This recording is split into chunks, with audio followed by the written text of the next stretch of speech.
সুপ্রিয় দর্শক, আসসালামু আলাইকুম। আজ আমরা আপনাদেরকে নিয়ে এসেছি কেরানীগঞ্জে। তো ভিউয়ার্স, আমরা কথা বলবো এই যে কিশোরীর সাথে। তো আমরা জানবো তার জীবনের গল্প।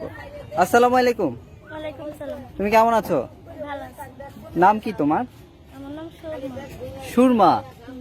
তো তুমি কি করছো এখন, কি করো? এই যে আমাদের জাতি ব্যবসায়ী করি। তোমাদের জাতি ব্যবসায়ী এটাই করো?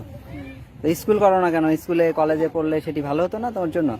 ছোটকালেই পড়ি নাই, আর এখন তো ছোটকালে কি পড়ালেখার কোনো বয়স লাগে না, ধর্ম লাগে না, বর্ণ লাগে না, যে কোনো বয়সে যে কোনো মানুষ যে কোনো মুহূর্তে পড়ালেখা করতে পারে। এখন পড়ালেখা করা সম্ভব। এখন আমার ছেলে আছে একটা। ছেলে আছে? আমি তো ভেবেছি তোমার বিয়েই হয় নাই। না না, আমার বিয়ে হয়েছে। তো তোমার স্বামী কোথায়? আমার স্বামী আরেকটা বিয়ে করে চলে গেছে।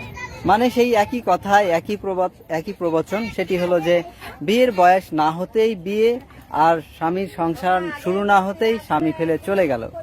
এটা আসলে কেমন ধরনের নীতি, কেমন ধরনের কথা আমার কাছে বোধগম্য না। তো বাকি তথ্য, বাকি গল্প আসলে তোমার থেকে জানতে চাই। তো তোমার বিয়েটা হলো কি করে? এই যে আমাদের ধর্মে বিয়ে হয়েছে।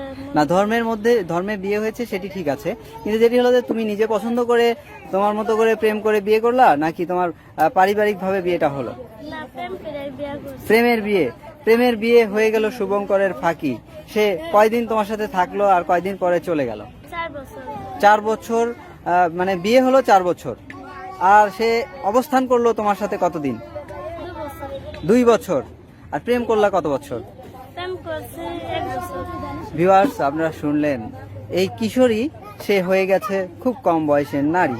তো যেটি হলো যে সে 1 বছর প্রেম করলো, আর 2 বছর না যেতেই তার আসলে বিয়ে হলো। এর মধ্যে বিয়ের পরে সেই বিয়েটাও ভেঙে গেল। এমতো অবস্থায় রয়েছে তার এক সন্তান। ছেলে না মেয়ে? ছেলে। ছেলে। তো ছেলেকে কোথায় রেখেছো তুমি? ছেলে আমার। পড়ালেখা করাচ্ছো? না না, এখনো তো ছোট। 2 বছর 4 মাস বয়স। 2 বছর 4 মাস বয়স। তো এই যে প্রেমের গল্পটি আমাদেরকে যদি একটু বলতা, সেটি হলো যে তুমি আসলে প্রেমটা শুরু করলে কোথা থেকে? প্রেম করছি মনে করেন শিয়ানা হইয়া না উঠতেই আমার পিছে লাগছে। আমার পিছে 6 মাস। সে তোমার ঘুরে- পিছে লেগেছে? হ্যাঁ, 6 মাস পিছে ঘুরে তারপরে আমি তার লগে প্রেম করছি। 6 মাস সে পিছনে পিছনে ছুটলো তোমার। তারপরে প্রথম দিন তোমাকে এসে কিভাবে বললো যে তোমাকে আমি ভালোবাসি, বা কি বললো? বলছে ভালোবাসি কি, ছোটবেলা ধরে আমরা এক লগেই বড় হয়েছি। একসঙ্গেই বড় হয়েছো বলতে, এই যে আমরা তো রয়েছি কেরানীগঞ্জে, তুমি কি তখন এই কেরানীগঞ্জে ছিল? সেও কেরানীগঞ্জে ছিল? হ্যাঁ। সে কি করতো? সে এমনি কোনো কাজকর্ম করতো না। কাজকর্ম করতো না? তো এমন মানুষ কি কেন, কিভাবে পছন্দ করলা, সেই তথ্যগুলো যদি আমাদেরকে একটু জানাতে। না, পোলাপানি মন আছিল। একবার 2বার 3বার বুঝাইছে, অনেক মানুষ পিছে লাগাইছে। তারপরে মনে করেন আমু পয়সা গেছি। প্রেমে পড়ে গেছো? তো এইভাবে তোমার বিয়েটি হয়ে গেল। হ্যাঁ। তো পটে গেলা যখন, তো তখন ফার্স্ট তোমার সাথে দেখা হলো কবে, কোথায়, সেটি যদি আমাদেরকে একটু জানাতে। না, আমরা ছোটবেলা ধরে একখানেই আছি। না, সেটি ঠিক আছে, মানে সেটি তো দেখতা, সেই দেখা আর প্রেমের অনুভূতি শয়তানি দুইটা। ফাইজলামি করতাম। ওরে বাবা।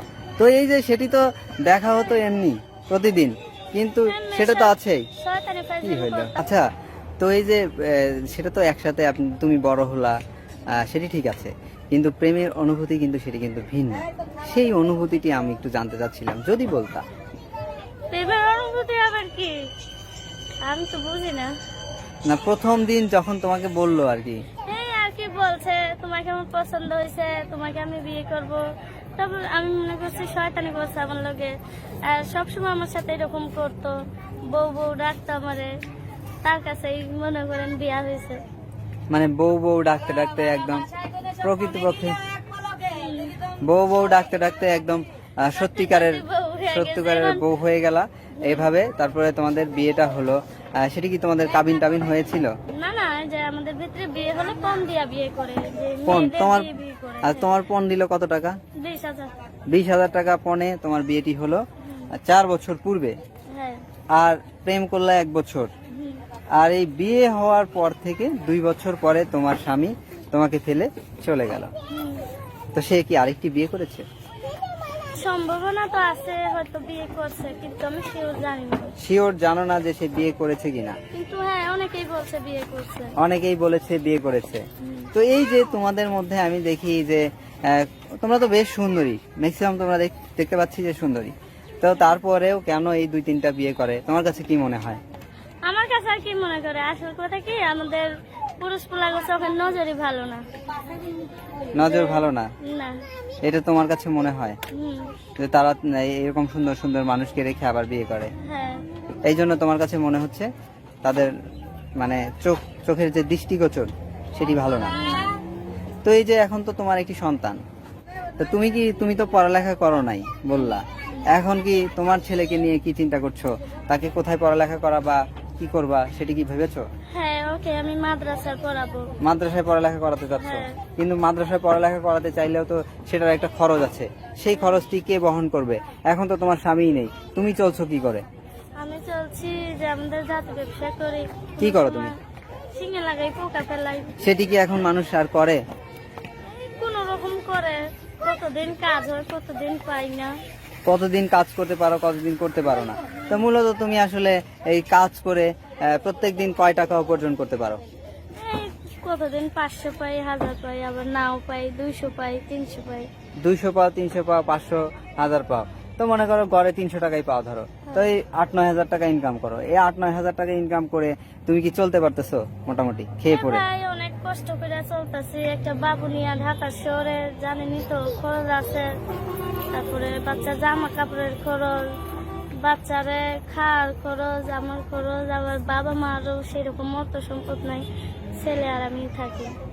তো ছেলে আর তুমি এভাবে যে জীবন অতিবাহিত করছো, তা আমি তো দেখছি যে তোমার বিয়ের বয়সই হয়নি, কিন্তু তুমি আমাকে জানালা যেটা সত্যি তোমার ঘটনা, তোমার জীবনের ঘটে যাওয়া ঘটনা, সেই তথ্যটি তুমি আমাকে বললা যে তোমার বিয়ে হলো, আর তোমার বিয়ের বয়স না হতেই বিয়ে হলো, এমতো অবস্থায় তোমার স্বামী তোমাকে ফেলে চলে গেল, আবার একটি সন্তানও রয়েছে, আর এখন তুমি জীবন অতিবাহিত করছো খুব কষ্ট করে। তো তুমি এখন কষ্ট করে জীবন অতিবাহিত করছো, তাহলে তোমার সন্তানের কি হবে? না না, আশা আছে আমার সন্তানরা, আমি যেভাবেই চলছি আমার হিসেব বাদ, আমার ছেলেরা আমি মানুষের মতন মানুষ করে তুলবো। মানে যেরকম ভাবে মানুষ অনেক সময় বলে থাকে যে শরীরের রক্ত বিক্রি করে হলেও আমি তোমাকে খাওয়াবো, তোমাকে ভরণ পোষণ দিব, সেই রকম ভাবে আসলে কি তুমি তোমার সন্তানকে? সেরকম আমারও ইচ্ছা আছে, যদি আমার কিডনিও বেচা লাগে অথবা গার রক্তও বেচা লাগে, আমার ছেলেরা আমি মানুষের মতন মানুষ করে তুলবো।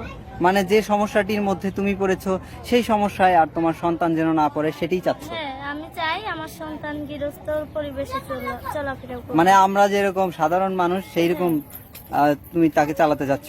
হ্যাঁ, আচ্ছা তোমাকে একটি কথা বলি, এই যে তুমি একটি শাড়ি পরে আছো, এক রঙের শাড়ি, আমরা দেখাচ্ছি, তো এই যে তোমরা আমরা সবসময় দেখি সর্বশয় যে তোমরা এরকম এক কালারের একটি শাড়ি পরো, ঠিক আছে, তো আমাদের যেমন সাধারণ যারা আমরা মানুষ তারা কিন্তু 3 পিস পরে, বিভিন্ন কালারের কালারফুল ড্রেস পরে, তো তোমরা এটা কেন পরো? আমাদের ভালো লাগে এটা পরে।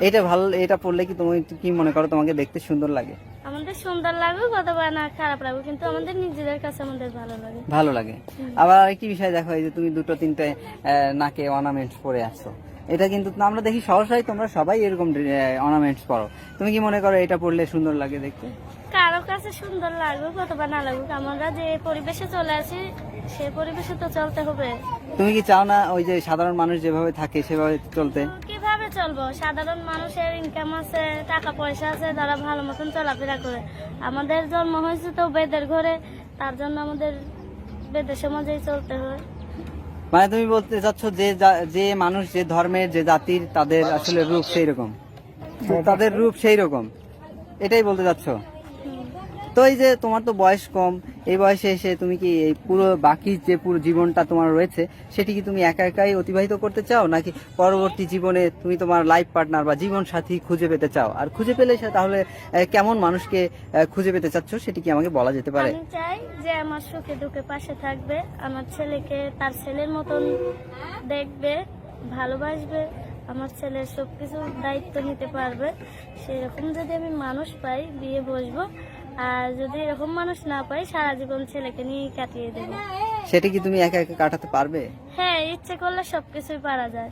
আগে মনের ইচ্ছা থাকতে হবে। হ্যাঁ, মনটা যা কইবেন তাই।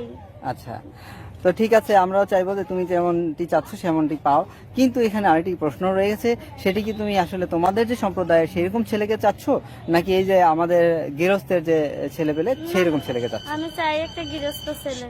গৃহস্থের ছেলেকে চাচ্ছ? হ্যাঁ, আমি কেন? তাদের পরিবেশেই থাকবো, আমার বাচ্চাটাকে তাদের পরিবেশেই মানুষ করাবো। এটাই তোমার চাওয়া, হুম, এটাই তোমার মনোবাসনা? হ্যাঁ। আমরাও চাই তোমার মনের মনোবাসনা পূর্ণ হোক, যে তোমার মনের তৃপ্ততা পরিপূর্ণতা নিয়ে তুমি তোমার জীবনটি অতিবাহিত করো। তো সুরমা, তো যেটি হলো যে আমাদের ভিডিওটা তো অসংখ্য মানুষ দেখছে, তুমি বললা যে বিয়েদের সম্প্রদায়ের ছেলেদেরকে বিয়ে করতে চাচ্ছ না, তুমি চাও একজন গৃহস্থের ছেলেকে বিয়ে করতে, সে হবে তোমার মনের মতো, তোমার মনকে বুঝবে, তোমাকে অনেক বেশি ভালোবাসবে, ভালোবাসার আবেশে তোমাকে জড়িয়ে রাখবে, এটাই তো তুমি চাচ্ছ, তাই না? তো ভিউয়ার্স, আপনারা যে যেখানে বসে আমাদের এই ভিডিওটি দেখছেন বা দেখলেন, প্রত্যেককেই নিরাপদে থাকবেন, সুস্থ থাকবেন। তবে আমরা সবসময় একটি কথা বলি, সেটি হলো যে ধর্ম বর্ণ নির্বিশেষে মানুষ মানুষের জন্য। তো ভিউয়ার্স, যারা এখনো আমাদের এই ইউটিউব চ্যানেলটি সাবস্ক্রাইব করেনি, তারা অবশ্যই সাবস্ক্রাইব করে সাথে থাকবেন আর পাশের বেল আইকনটি